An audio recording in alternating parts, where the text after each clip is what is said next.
Chapter 4. Hear, O sons, a father's instruction, and be attentive that you may gain insight. For I give you good precepts, do not forsake my teaching. When I was a son with my father, tender, the only one in the sight of my mother, he taught me and said to me, Let your heart hold fast my words, keep my commandments and live. Get wisdom, get insight. Do not forget and do not turn away from the words of my mouth. Do not forsake her, and she will keep you. Love her, and she will guard you.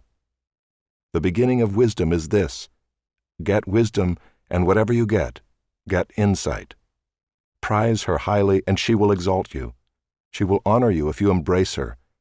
She will place on your head a graceful garland. She will bestow on you a beautiful crown.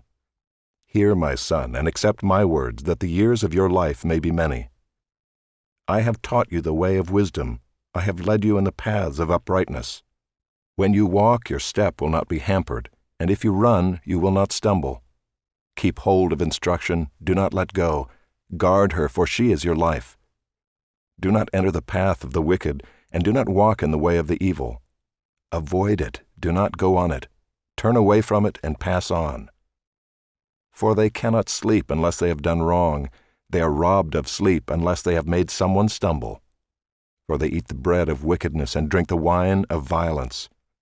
But the path of the righteous is like the light of dawn, which shines brighter and brighter until full day. The way of the wicked is like deep darkness. They do not know over what they stumble. My son, be attentive to my words. Incline your ear to my sayings. Let them not escape from your sight. Keep them within your heart. For they are life to those who find them, and healing to all their flesh. Keep your heart with all vigilance, for from it flow the springs of life. Put away from you crooked speech, and put devious talk far from you. Let your eyes look directly forward, and your gaze be straight before you. Ponder the path of your feet, then all your ways will be sure. Do not swerve to the right or to the left.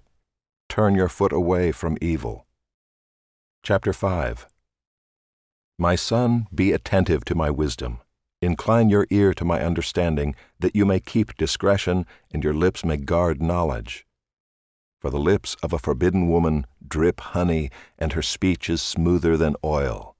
But in the end she is bitter as wormwood, sharp as a two-edged sword. Her feet go down to death. Her steps follow the path to Sheol. She does not ponder the path of life. Her ways wander, and she does not know it. And now, O sons, listen to me, and do not depart from the words of my mouth. Keep your way far from her, and do not go near the door of her house, lest you give your honor to others and your years to the merciless, lest strangers take their fill of your strength, and your labors go to the house of a foreigner, and at the end of your life you groan, when your flesh and body are consumed, and you say, How I hated discipline, and my heart despised reproof. I did not listen to the voice of my teachers or incline my ear to my instructors. I am at the brink of utter ruin in the assembled congregation. Drink water from your own cistern, flowing water from your own well. Should your springs be scattered abroad, streams of water in the streets? Let them be for yourself alone, and not for strangers with you. Let your fountain be blessed, and rejoice in the wife of your youth, a lovely deer, a graceful doe. Let her breasts fill you at all times with delight, be intoxicated always in her love. Why should you be intoxicated, my son, with a forbidden woman, and embrace the bosom of an adulteress? For a man's ways are before the eyes of the Lord, and he ponders all his paths. The iniquities of the wicked ensnare him, and he is held fast in the cords of his sin.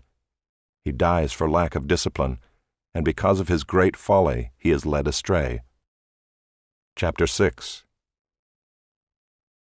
My son, if you have put up security for your neighbor, have given your pledge for a stranger, if you are snared in the words of your mouth, caught in the words of your mouth, then do this, my son, and save yourself. For you have come into the hand of your neighbor. Go, hasten, and plead urgently with your neighbor. Give your eyes no sleep and your eyelids no slumber. Save yourself like a gazelle from the hand of the hunter, like a bird from the hand of the fowler. Go to the ant, O sluggard, consider her ways and be wise. Without having any chief, officer, or ruler, she prepares her bread in summer and gathers her food in harvest. How long will you lie there, O sluggard? When will you arise from your sleep? A little sleep, a little slumber, a little folding of the hands to rest, and poverty will come upon you like a robber, and want like an armed man. A worthless person, a wicked man, goes about with crooked speech, winks with his eyes, signals with his feet, points with his finger, with perverted heart devises evil, continually sowing discord. Therefore calamity will come upon him suddenly. In a moment he will be broken beyond healing. There are 6 things that the Lord hates, 7 that are an abomination to him: haughty eyes, a lying tongue, and hands that shed innocent blood, a heart that devises wicked plans, feet that make haste to run to evil, a false witness who breathes out lies, and one who sows discord among brothers. My son, keep your father's commandment, and forsake not your mother's teaching. Bind them on your heart always, tie them around your neck. When you walk, they will lead you. When you lie down, they will watch over you. And when you awake, they will talk with you. For the commandment is a lamp and the teaching a light, and the reproofs of discipline are the way of life, to preserve you from the evil woman, from the smooth tongue of the adulteress. Do not desire her beauty in your heart, and do not let her capture you with her eyelashes, for the price of a prostitute is only a loaf of bread, but a married woman hunts down a precious life. Can a man carry fire next to his chest, and his clothes not be burned? Or can one walk on hot coals, and his feet not be scorched? So is he who goes in to his neighbor's wife.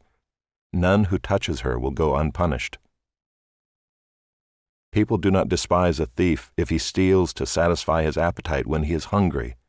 But if he is caught, he will pay 7-fold. He will give all the goods of his house. He who commits adultery lacks sense. He who does it destroys himself. He will get wounds and dishonor, and his disgrace will not be wiped away. For jealousy makes a man furious, and he will not spare when he takes revenge. He will accept no compensation. He will refuse though you multiply gifts.